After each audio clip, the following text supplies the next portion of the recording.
Hello everybody, I hope wherever you're watching us from, you are having a great time. This is AfriPost and welcome to today's video. Now for our ardent viewers, you know how much we are in love with the empowerment of black people, and this is something that we have continued to advocate for many years. In today's video, we want to discuss Louis Farrakhan. I've featured him here many times, and one thing that is always common is that the system in the United States is always afraid of Louis Farrakhan and has tried different ways to ensure that he is suppressed and that he is not able to expose the truths that he keeps exposing to the people. Now, in today's video, I want us to really understand why is it that the US government is always afraid of Louis Farrakhan. I'm going to give you a small introduction, then play for you a clip where he is explaining the source of this fear. Now, Louis Farrakhan is the leader of Nation of Islam, as we have always discussed, which is a religious and social political organization that was founded in the 1930s. Known for his outspoken and controversial views, Farrakhan has been a prominent advocate for African American empowerment, racial justice, and criticism of system inequalities in the United States.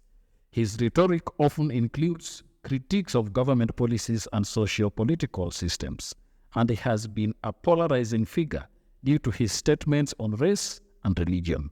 Despite his controversies, Farrakhan remains a significant figure in American political and religious discourse. He has been different things to many people, and in this video, he is kind of explaining to an audience why there has been this fear for notable black speakers within American system. Let's watch this, then come back and talk about it more. My question today is, the diaspora of African Americans in America is, we're growing exponentially. And you named Barack Obama, you named Malcolm X, and I'm going to name you, Minister Louis Farrakhan.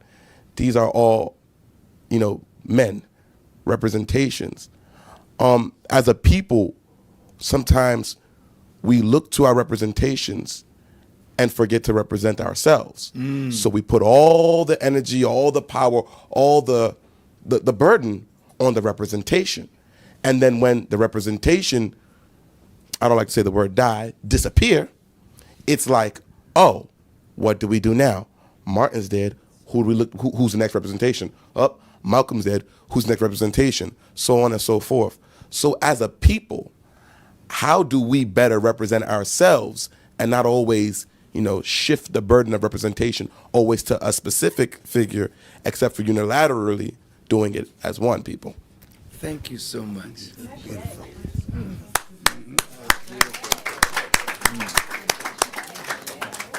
I got chills, brother. Our future is safe with men like you. I thank God for your question. And I thank God for you. I want to address the fear factor first. A liar will always fear the coming of truth. I want you to think about that. Because if those in positions of authority fear words that come out of my mouth, if those words are truth, what is there to fear from truth if you have told the truth? All right. What is there to fear from a man who teaches the truth if you have not lied and deceived the people, and you fear the truth from his mouth may wake them up to a great future in themselves? See, Jesus, I got to go back to Jesus now. The reason they feared him is because he spoke the truth. Yes, sir. And they were lying to the people. And that's why Jesus said, you shall know the truth, and the truth shall set you free. Well, if you are not free yet, who is benefiting from the ignorance that has enslaved our people? Somebody is benefiting Yes, sir. from our ignorance. Now watch this. How much money came through the black community last year or this year? The economists say $1.1 trillion. That's a lot of money, brother. A lot. Don't you know that if 10% of $1.1 trillion stayed in our hands, that would be 100 billion, $100 million. What could we do? Think about it. With 100 billion, somebody is making a killing off of our foolish spending of our wealth. The money comes in our community. It doesn't even circulate one time before it leaves. So if somebody's going to tell the truth and wake black people up to how rich they really are, their poverty is in their spirit and in their disunity.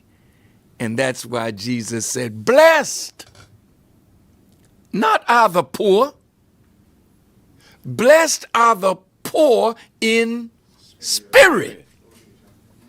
For what happens? For theirs is what? That's what they fear. That somebody's going to wake us up and we'll know that the kingdom is ours and we are going to have to prepare to build it. That's what they're afraid of, son.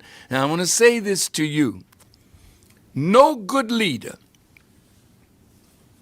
who knows he or she is finite does not prepare a group to take over when he is gone, so that the principles, not the charisma, not the personality, but the principles that a good leader builds his life on, they don't belong to that leader. They belong to every human being who will get those principles, live by those principles. And that is why, coming back to Jesus, you say, well, man, why you keep mentioning Jesus and you a Muslim? That's a good question. There's not a Muslim in this room that does not believe in Jesus. That's right. There's 1,600,000,000 of us on the planet. And I can tell you, every Muslim believes in Jesus. Right. You don't know Muhammad. So no, you can't believe in what you don't know. Nobody's telling you about Muhammad, but somebody taught us about Jesus. We grew up in the church, but our holy book, the Quran, mentions Jesus, the son of Mary, the Messiah. Wow. So how come you don't like Muslims if we love the man that you say you love, but you don't know or love the man that we love? It's because we know Jesus. We love Jesus. We know Abraham. We love Abraham. We know Muhammad. And we love Muhammad because that's just one community of prophets. And every prophet, son, when they came, they put teachings and principles in others so that when they go, the work continues in the individuals. But here's what happened. You've heard of Marcus Garvey? Do you think that Marcus Garvey did not prepare for the day when he would no longer be here? Of course he did. Martin Luther King was a great brother. Look who was around him. There was Jesse. There was Abernathy. There was the Andrew Young. just name them. They were his disciples. Now, many of you were not around when Dr. King was alive. What do you know about him? Oh, he said, I have a dream. Is that all? Is that all that Dr. King said? Why did they kill him? Because he was dreaming? They didn't kill him because he was a dreamer. They killed him because he was upsetting a status quo and infusing black people with courage to resist unjust laws. Yes, sir. But what happened after brother was assassinated? Ralph David Abernathy tried to continue the Poor People's March, but he wasn't as charismatic. Right. And what happened? Jesse went over here and formed Push.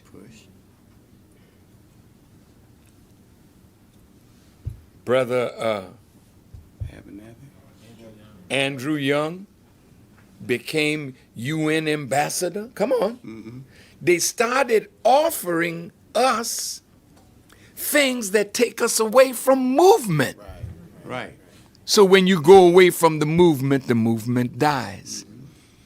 Reverend Al Sharpton, he's a brilliant man. I met him when he was just a teenager. Now, of course, he's on television. He has a regular show on MSNBC. So where's movement? Where's movement now? It's not there. It's not that Martin didn't leave people. It's not that Malcolm and Elijah Muhammad didn't leave people. They've reduced Martin Luther King to I have a dream. That's right. If you would go and look at that man's speeches and watch his evolutionary development, you would see that he was moving toward a goal, and just before he died, Harry Belafonte was with him, and he was in a very melancholy spirit. The rest of the disciples, they were enjoying themselves, and Harry Belafonte went to Dr. King and said, Dr. King, you know, why are you so melancholy? And according to Harry Belafonte, and other witnesses said the same, Martin Luther King said, I fear that I am integrating my people into a burning house. Yes, sir. So now, the great leader of civil rights, he's a dreamer. Malcolm, they reduced him to a slogan, by any means necessary. What did Malcolm teach that got him assassinated?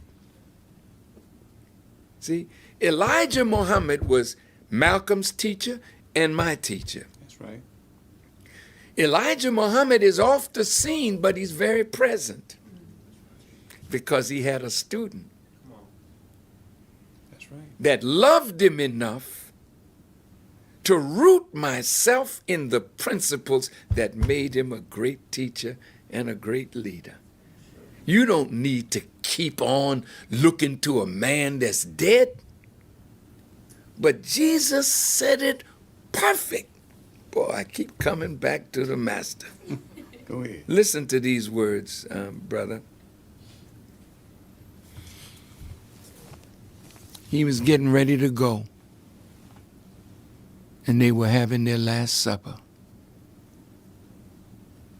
He knew he was about to be betrayed.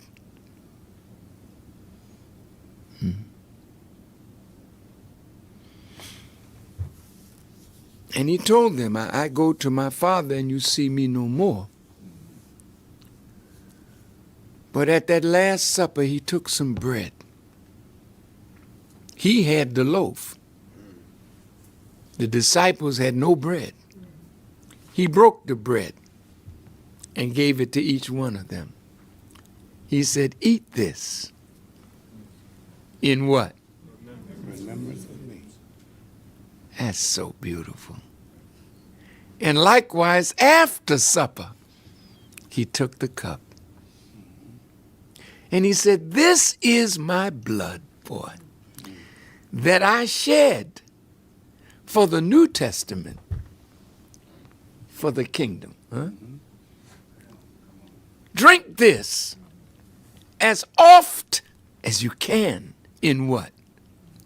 Remembrance of me. Now, if the book says man cannot live by bread alone, but by every word that proceedeth from the mouth of God, then what was Jesus telling them? Here's my word. Feed on it in your heart. Boy, that's something. And when you feed on the word that I'm giving my life for, I will be in you. Oh, man.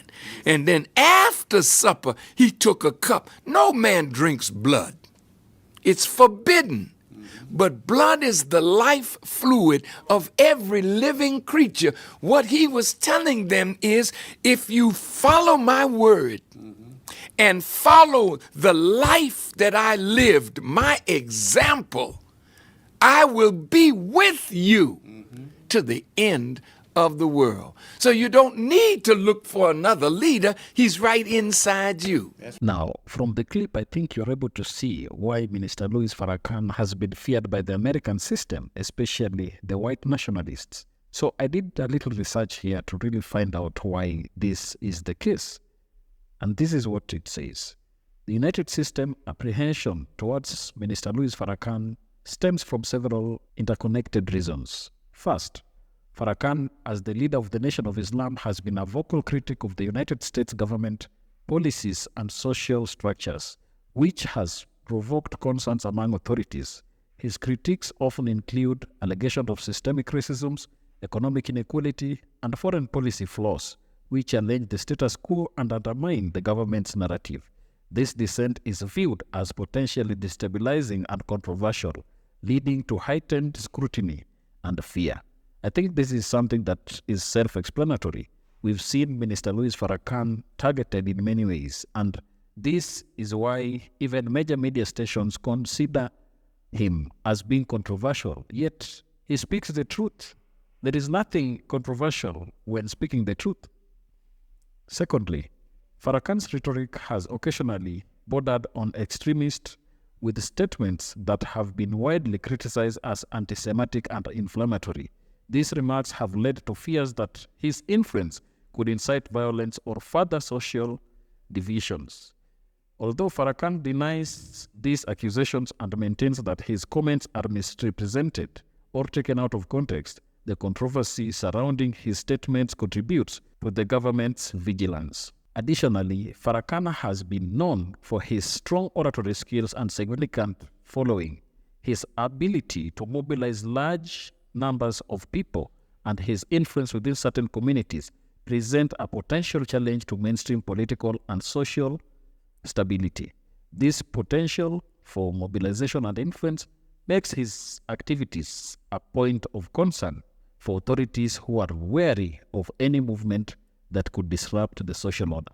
So Minister Farrakhan has been considered as somebody who is anti-government. He's been looked at as somebody who wants to really instigate an uprising within the society, especially among black people who have been disenfranchised for many years. I think he is within his rights to talk to black people. He is within his rights to really call for emancipation of the black people from the slave mindset and also decolonization of the black man's mind. Lastly, Farrakhan's alignment with broader movements and figures that have been deemed antagonistic to United States interests, such as some radical Islamic groups, further fuel apprehension. His associations and rhetoric are monitored closely to prevent any perceived threats to national security or social harmony. I think here the United States government is going too far. How on earth do you pursue somebody who is just educating the people? He's informing them about certain things that are hidden away from them. And he has rightfully pinpointed this when he was speaking the clip that I just played. So when you listen to him, you must know that he is speaking some truths that the government does not want you to hear.